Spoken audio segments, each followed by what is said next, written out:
You know, I love this. Well, anyway, George wrote this song because many of you been around in 1968. It wasn't a real good year for the United States. Political uprising, we had racial problems, and we had something called the not the Korean War. That's dating me. We had the Vietnam War.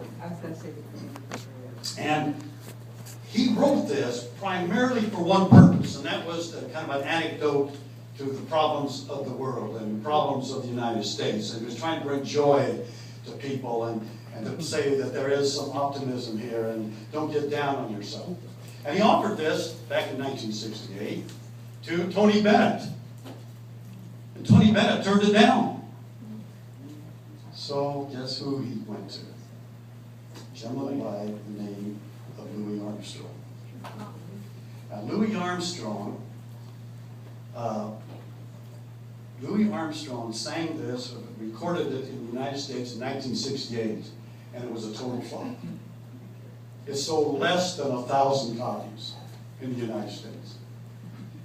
And the reason for that, the president of that ABC recording studio hated the song and didn't promote it.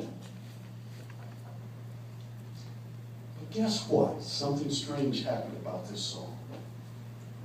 The UK loved it. Europe loved it.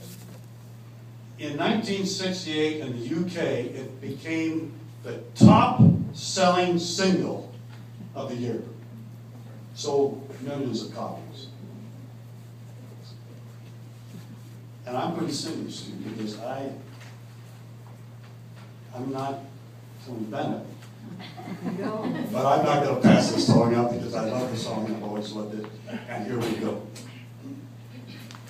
It's called What a Wonderful World. I see trees of green, red roses too. I see them blooming for me and you, and I think to myself, what a wonderful world. I see skies of blue and clouds of white, bright blessed days and dark sacred nights, and I think to myself, what a beautiful world. The colors of a rainbow, so pretty in the sky, are also on the faces of people walking by. I see friends shaking hands, saying, how do you do? They're really saying, I love you. I hear babies crying. I watch them grow.